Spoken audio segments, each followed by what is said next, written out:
नमस्कार साथीहरु, नयाँ भिडियोमा फेरि स्वागत छ। म हुँ प्रकाश तामाङ, हेर्दै हुनुहुन्छ तामाङ टिप्स।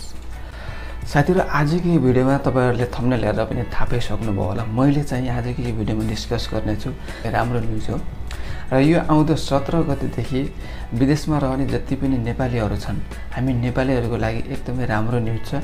जो 17 गतेदेखि कुनै पनि कम्पनीले यदि आइपीओ निष्कासन गर्दैछ भने त्यो कम्पनीले चाहिँ हामीलाई विदेशमा रहने नेपालीको लागि भनेर त्योबाट 10% चाहिँ हामीलाई अलग ल्याएर छुट्याउने नियम लिएको छ र हामी विदेशमा रहने नेपालीहरुको लागि एकदमै राम्रो न्यूज छ। यो नियम लिएदेखि हामीलाई कम्तीमा योभन्दा अगाडि हामीले आइपीओ भरिराख्दा हामीलाई आइपीओ नपर्ने धेरै नै सम्भावना हुन्थ्यो।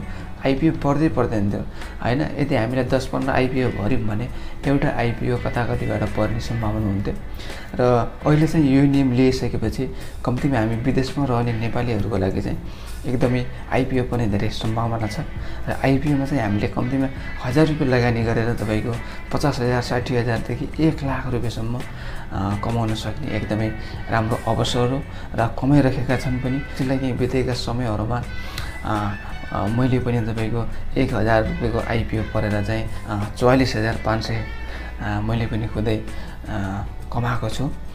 एउटा आइपीओ पर्यो भने 4,000 5,000 मिनिमम पनि तपाईको आइपीओ बाट कमाइ हुन्छ हैन। यस्तै राम्रो कम्पनी भयो भने तपाईले त्यसलाई पछि आउने धेरै लामो समयमा 5-10 वर्ष 20 वर्षसम्मको लागि पनि होल्ड गर्न सक्नुहुन्छ। त्यसो गरियो भने तपाईले चाहिँ त्यो 1000 रुपैयाँको लगानी चाहिँ तपाईले लाखौं करोडौंको रूपमा पनि आम्दानी गर्न सक्नुहुनेछ।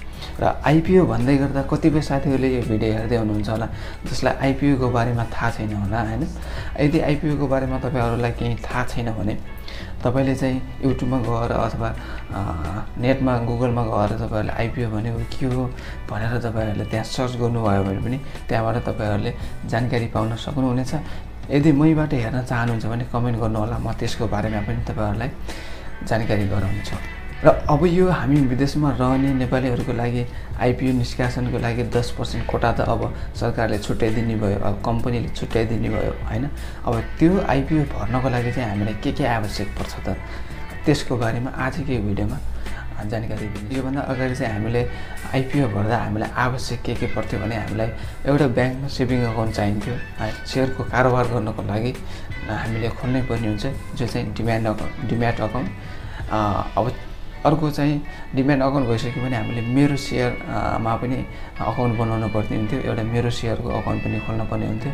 र अर्को चाहिँ हामीले सिएसपा अथवा सीआरएन नम्बर पनि भन्छ, सीआरएन नम्बर। यो चारवटा कुरा भयो भने हामीले आइपीओ भर्न सक्थ्यौं अथवा शेयरको लगानी अथवा शेयरमा कारोबार गर्न सक्थ्यौं। र अब चाहिँ हामी विदेशमा रहने यो 10% कोटा भर्नको लागि हामीले चाहिँ के गर्नुपर्छ भने सरकारले यसमा नियम थपिदिएको छ।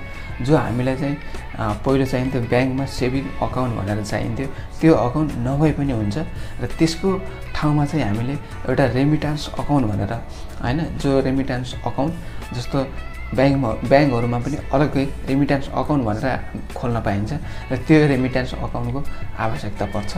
र सेकेन्डमा चाहिँ हामीलाई विदेशमा आइसकेका छौं, विदेशमा यदि तपाई लिगली आउनु भएको छ भने श्रम स्वीकृति एकदमै आवश्यक पर्दछ हैन।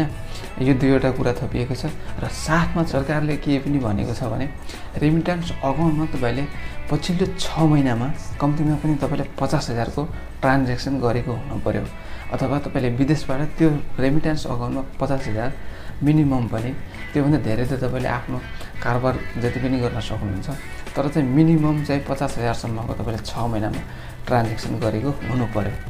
अब साथीहरु, तपाईहरुलाई थाहा भइसक्यो होला अब हामी विदेशबाट नेपालमा आइपीओ भर्नको लागि अथवा जो 10% आइपीओ कोटा छ त्यसमा आवेदन दिनको लागि हामीले के आवश्यक पर्ने भयो त भनेपछि तपाईलाई एकचोटि रिमाइन्ड पनि गर्न चाहन्छु। हामीसँग एउटा रेमिटान्स अकाउन्ट हुनु पर्यो, त्यो रेमिटान्स अकाउन्टसँग जोडिएर अर्को एउटा डिम्याट अकाउन्ट हुनु पर्यो, साथमा त्यो अकाउन्टसँग जोडिएर एउटा मेरो शेयरको अकाउन्ट पनि हुनु पर्यो र त्यसपछि हाम्रो चाहिँ त्यही रेमिटान्स अकाउन्टसँग जोडेर तपाईको एउटा सीएसपा नम्बर हुनु पर्यो हैन। अब यति भइसक्यो भने हामीले त्यो 10% आइपीओ कोटामा सजिलै आवेदन दिन सक्ने भयो। यो हाम्रो राम्रो अवसर हो। त्यसो हुनाले यदि तपाई नयाँ हुनुहुन्छ, बिल्कुल नयाँ हुनुहुन्छ, तपाईलाई कुनै पनि कुराको जानकारी छैन भने मेरो युट्युब च्यानललाई सब्स्क्राइब गरेर बस्नु होला। आउँदो दिनहरुमा म तपाईहरुलाई रेमिटान्स अकाउन्ट कसरी खोल्ने हैन मोबाइलबाटै तपाईलाई खोलेर देखाउने छु र अर्को चाहिँ हामीले CSV नम्बर यसै गरी CSV नम्बर मेरो सेयर डिम्याट अकाउन्ट हामीले विदेशबाटै सबै प्रोसेसहरू हामीले विदेशबाटै कसरी गर्ने र विदेशबाट हामीले यो IPO मा कसरी लगानी गर्ने IPO कसरी भर्ने भन्ने बारेमा 1 by 1 भिडियो ल्याउने छु। त्यसो हुनाले कमेन्ट गर्दै गर्नु होला। भिडियो मन पर्यो भने भिडियोलाई लाइक गर्न नभुल्नु होला। यस्तै खाले भिडियोहरू तपाईहरु हेर्न चाहनुहुन्छ भने मेरो YouTube च्यानललाई सब्स्क्राइब गर्न त नभुल्नु होला, साथमा नोटिफिकेसन बेल आइकन दबाउन पनि नभुल्नु होला। यति भन्दै छुट्टिन्छौँ, फेरि मिल्नेछ अर्को भिडियोमा। धन्यवाद।